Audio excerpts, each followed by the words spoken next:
This will not be our only crisis. And in the spirit of not letting a crisis go to waste, I think it behooves our institutions, our language centers, our faculty to start thinking seriously about contingent instruction and what that looks like, and creating policies and creating processes and making sure that if this switch needs to be flipped again, that we aren't complacent. You're listening to Speaking of Language, a podcast recorded at the Language Resource Center at Cornell University. Each week, we explore a topic related to language pedagogy and second language acquisition.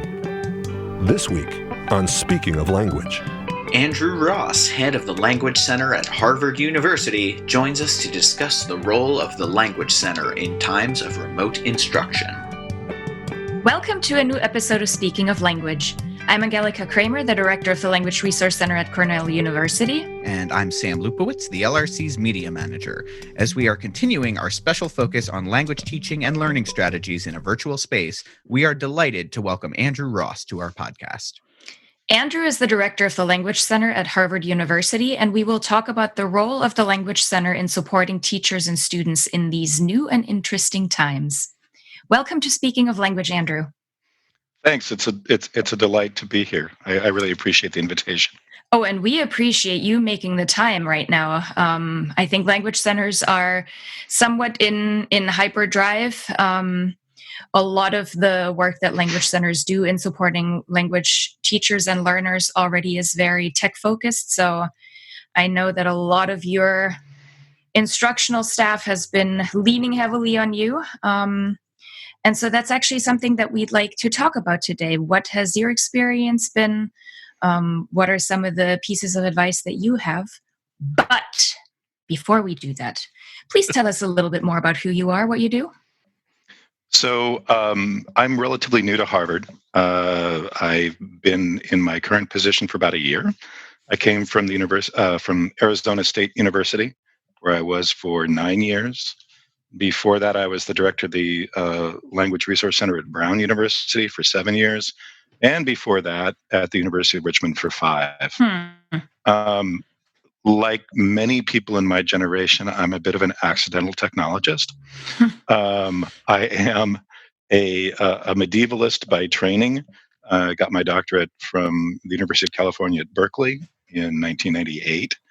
But I spent 2 terrific years at the Berkeley Language Center, learning how to code, doing some work on developing early multimedia and early computer-mediated communication environments. Taught a number of pilot courses at Berkeley that use technology in interesting ways. And then ended up at the Mellon Foundation's Project 2001 at Middlebury in 1997, which was the first cohort of people through there. And that was an amazing experience. It was 3 weeks, I think, of day-long sort of technology and pedagogy training, and you developed your own projects, and it was really a catalyst for everything that's kind of come after that. Nice. That's quite the experience. Wow. Well, it's something I've been thinking about trying to reproduce.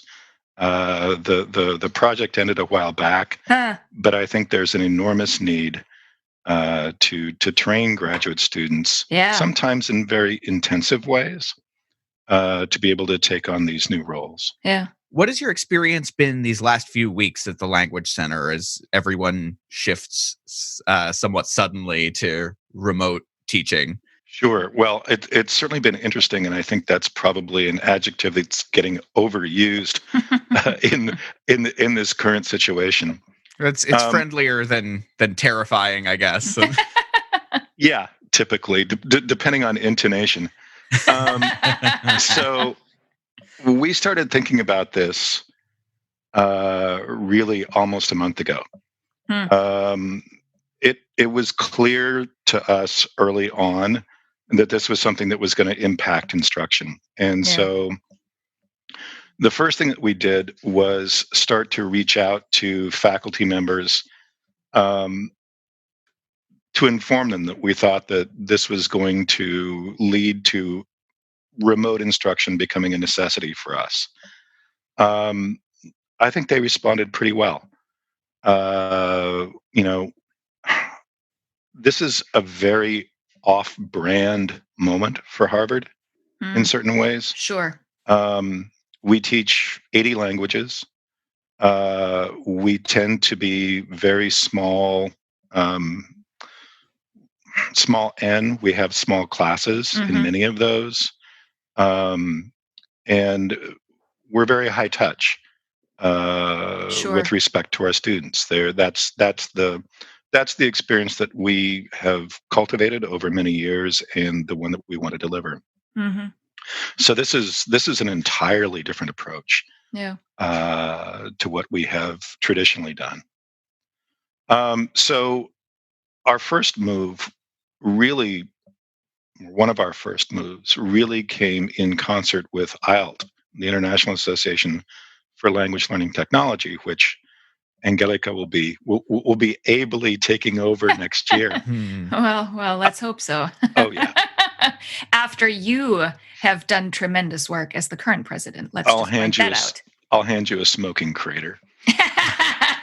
Um, so we we decided at IELT, and Shannon Spasova at Michigan State is has played a really big role in all of Yep. this. We decided that we needed to do some webinars quickly with people who had experience in distance learning, um, and that we needed to make the distinction early on between remote instruction and online teaching and learning. I don't think anybody who does not already have an online program should be kidding themselves about what we're doing here. Yeah.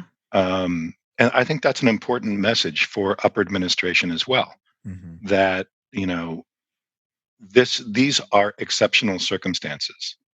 Um, the kinds of interventions, the kinds of teaching, the kinds of interaction that we can provide to our students in this instance is not online learning Yeah. in any sort of considered sense of the word. Yep. So there was a bit of expectation setting. Um, we hosted the first couple of webinars. We did our own webinar, so we had a Q&A before everybody left for spring break. Hmm. So this is our first week of instruction after spring break, Okay. essentially. And what have you heard? Are people semi-comfortable in this environment? Are they making do? So far, things seem to be going pretty well. That's great. Um, Yeah. Again, I think a lot of that is thanks to the small enrollments Sure. in our courses.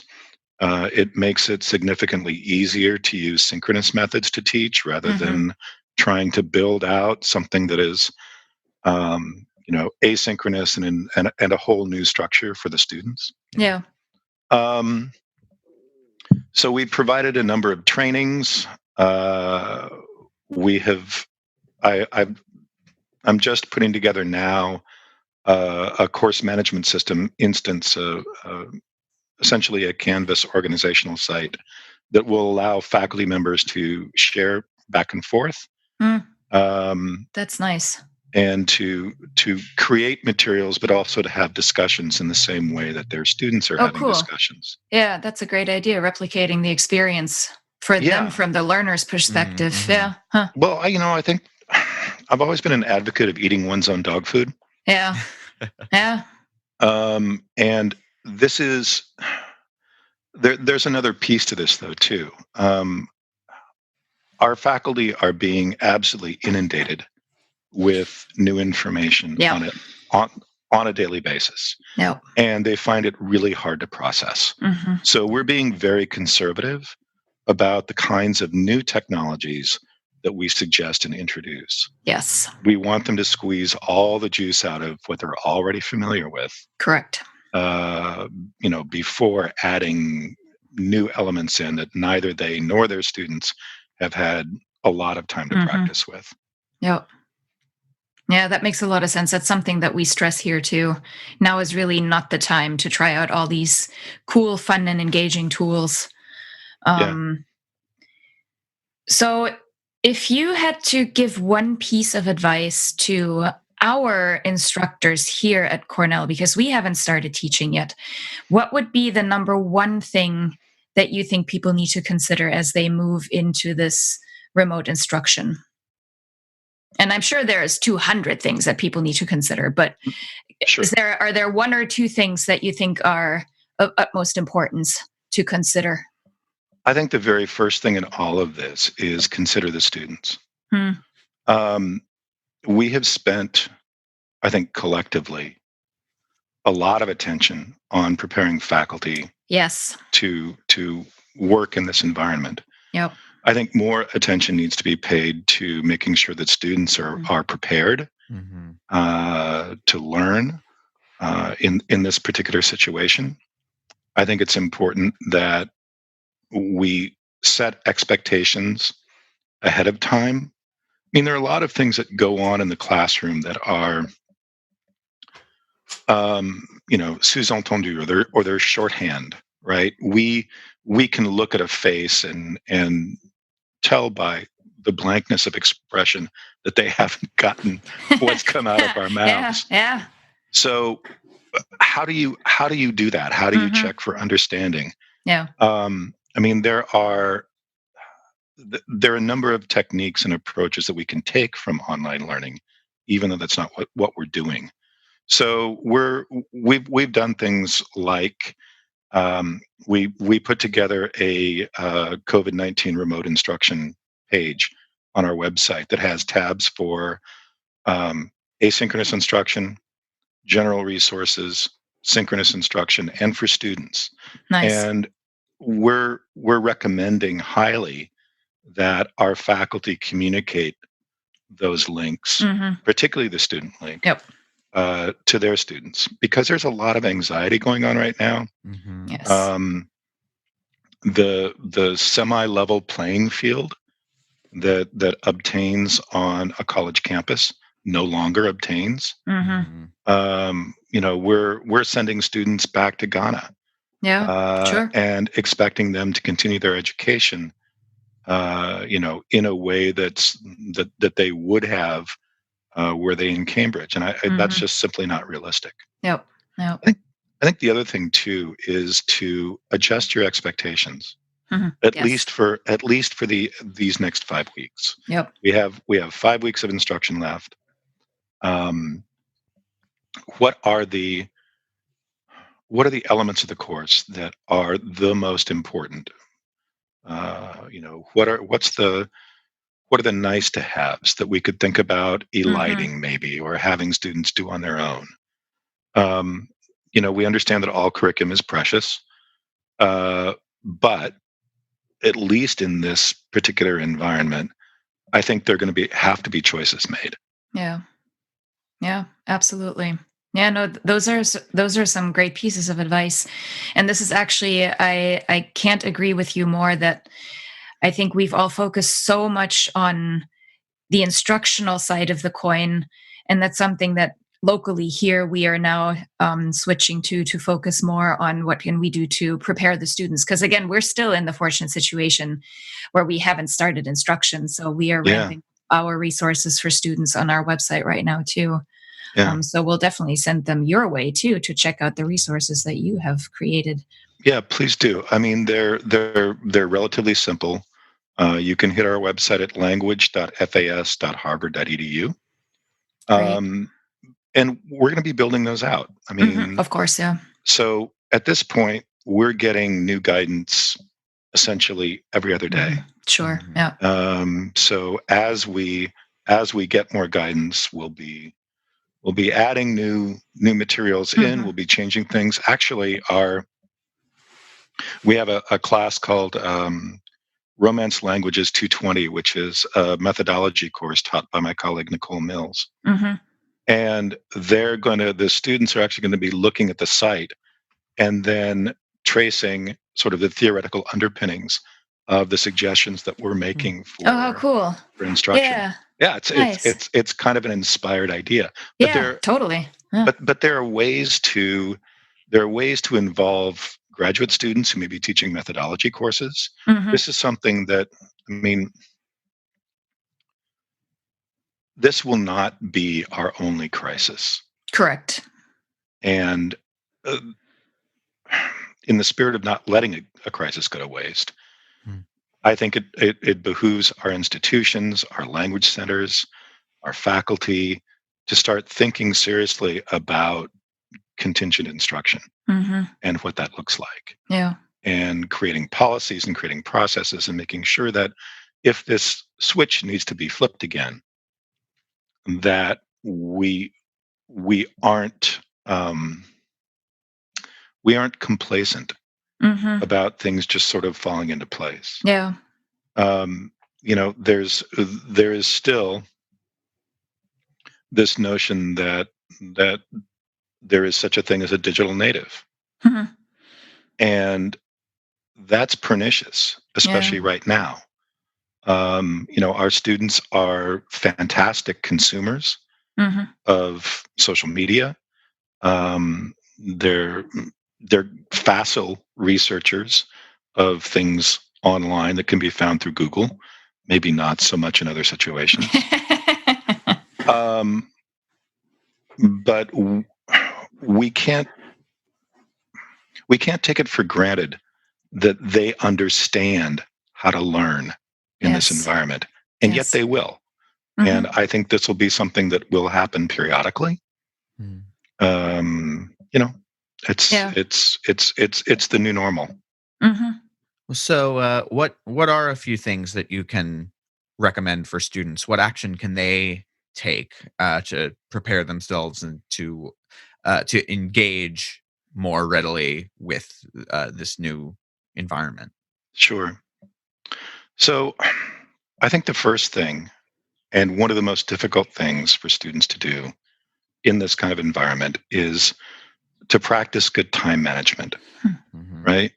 Um, Many deadlines have been pushed to once a week, for a number of different reasons, right? Either they already always existed as a once a week deadline, um, but I think we're all aware of the student tendency to defer working with material until the last minute. So I put that as gently as I possibly could. Um, so I think one of the things that we need to do is to make sure that students are at least looking at material every day. Yeah. We are going to need to chunk down lectures if that's our approach. We should be pre-recording, um, the kinds of grammar explanations, anything that we can preload for them. We should be preloading for them. That said, we need to set clear expectations on their time, um, and I think it's also crucial for them to, if they can, to create a workspace, a home office just like the rest of us. Um, they need to do simple things like print out the week's calendar and post it above their workstation where they can see it. They need to sign up for whatever app links to the course management system that the institution is using. We need to understand that some of them may not have ready access to a computer all the time. So, a smartphone as a backup device for them, a way for them to interact, is going to be really important. The other thing that I would suggest for students is being proactive. That's another really hard thing for 18 to 22-year olds. Um, Faculty members can be a little intimidating to deal with. Nobody will go to office hours except under duress, or Yeah. you know um, so we need to encourage them and keep open lines of communication, and they need to Hmm. take advantage of them. Yeah. um, One of the other things that faculty members can do, and I think probably should do, um, if they are heavily invested in a learning management system, to the extent that they've put assignments and quizzes and interactions and discussions on it, is to use the analytical tools in the course management system to track student engagement. Yes. Some of the platforms are better than others, um, but that can serve as an early warning system Hmm. for students who may be becoming less engaged, who may not be performing up to Yep. their usual standards. Um, I think those are most of the most of the things that I would counsel students to and faculty members to do. Great. I think one other final thing though is that in this situation, we all need to be kind to ourselves. Hmm. We need to adjust our expectations of our own performance at least a little bit. Yeah. It doesn't mean, you know, t-shirt and bunny slippers every day on the couch. But What? but what? But understand that we are all going through something that is, you know, that hasn't happened really since Correct. 1918. No. And we need to be cognizant that our students are experiencing the same kinds of anxiety, the Mhm. same kind of fear, the same kind of frustration. And, it's okay to let them know that we're in that situation too. I'm curious. As far as the specific role of a language center in all of this, when Yeah. campus wide there are all these units and departments all trying to prepare and be helpful and assist with this transition. Um, what do you see the role of the language center as compared to the IT department or another unit on campus that's focused on technology or instruction management? What's the niche that you found you can most helpfully occupy during a time like this? Sure. So I'm a big believer in contextual instructional support, which is to say that language teaching and learning is fundamentally different Mm. than, say, knowledge transfer courses or other kinds of curriculum, which generalists in academic technologies or instructional technologies at campuses are typically very well prepared to deal with, right? They understand what lecture capture looks like, they understand how to set up a course management system shell. Yeah. Um, they they're very good at dealing with those things that are sort of the commonplaces. And this is not to denigrate the work that they're doing, because it's really important and often difficult and serious work. Language teaching is a different thing. And that's why language centers exist, such as they exist, at other institutions, because there's been an understanding that language faculty need different kinds of support, that support looks different than a chemistry lecture or a history course. And so I think that's the role that we are not playing anew, but we are continuing to play, right? At our various institutions. Um,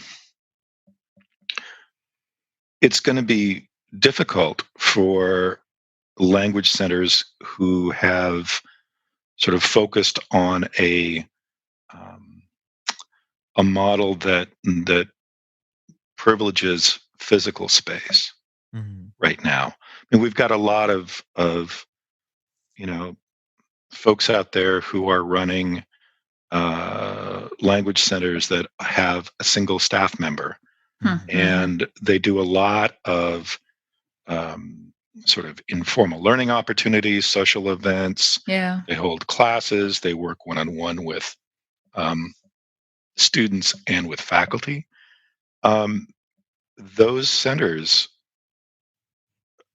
depending on how long this lasts, are going to need to rethink how much of what they deliver is virtual and how much is, a space that's programmatic in certain ways. Mm-hmm.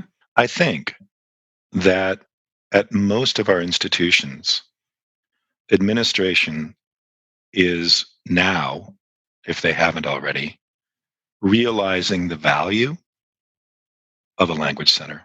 Mm-hmm. Mm-hmm. And this is an opportunity for us as a profession, as an academic support unit or an academic unit, however it's defined on your campus. I think this is an opportunity for us to demonstrate our value in ways that are distinct from sort of the day-to-day that most of us deal with. Yeah. Right. Yeah. Does that answer your question? Yeah, that's great. Thank you. Well, Andrew, before we sign off here, we would like to ask you to share your favorite word in a language that you speak, that you are learning, that you want to learn with us. What is that word? It's a word that I found coming out of my mouth a lot when I was traveling in Germany last year with my youngest daughter. And it's this sort of affirmation. The word is genau. Oh, yeah. It's this, I hear you, I see you, I understand you, absolutely. So I think at the moment, that's kind of my favorite word. I like it. I use that a lot, actually. So it's a great word. Genau. Next week, we will continue our special focus on language teaching and learning strategies in a virtual space. Until then, Auf Wiederhören. The Language Resource Center is located on the ground floor of Stimson Hall on Cornell's main campus in Ithaca, New York. Check us out on the web at lrc.cornell.edu or look for Cornell LRC on Facebook and Twitter. Speaking of Language is produced by Angelica Kramer and Sam Lupowitz. recorded by Sam Lupowitz. Original music by Sam Lupowitz, Dan Gable, and Joe Gibson. Thanks also to the College of Arts and Sciences at Cornell University.